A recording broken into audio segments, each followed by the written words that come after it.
हम संगीता झा सादर प्रणाम करै छी समस्त मिथिलावासी के। आइ हम अहाँ सबके बीच लऽ कऽ उपस्थित छी एकटा बधैया गीत। आशा करै छी जे अहाँ सबके जरूर नीक लागत, तऽ सुनू और कमेंट में जरूर बताएब।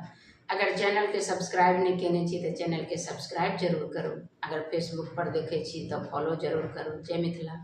सुनू बधैया। बाजो बाजो बधैया भैया के अंगना, बाजो बाजो बधैया भैया के अंगना।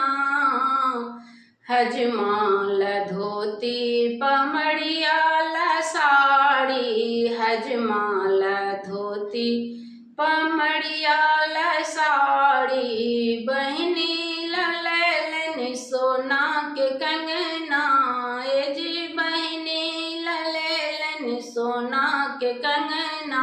बाजो बाजो बधैया भैया के अंगना, बाजो बाजो बधैया भैया के अंगना।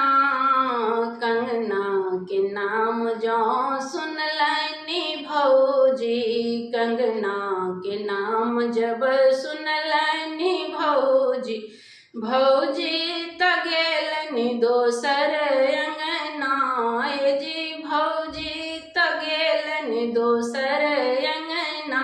बाजो बाजो बधैया भैया के अंगना, बाजो बाजो बधैया भैया के अंगना। फेरू फेरू भैया सोना के कंगना, फेरू फेरू भैया सोना के कंगना।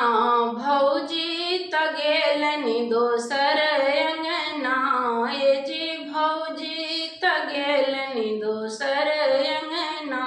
बाजो बाजो बधैया भैया के अंगना, बाजो बाजो बधैया भैया के अंगना।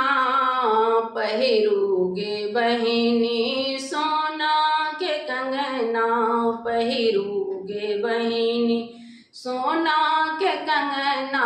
भौजी के जादियते सर अंगना, ए जी भौजी के जादियते सर अंगना। बाजो बाजो बधैया भैया के अंगना, बाजो बाजो बधैया भैया के अंगना। धन्यवाद। आशा करै छी जे अहाँ सबके जरूर नीक लागल है, तऽ लाइक कमेंट शेयर जरूर कयल करू। अगर चैनल के सब्सक्राइब नहीं केने छी तऽ चैनल के सब्सक्राइब जरूर करू। जय मिथिला, जय मैथिली, प्रणाम।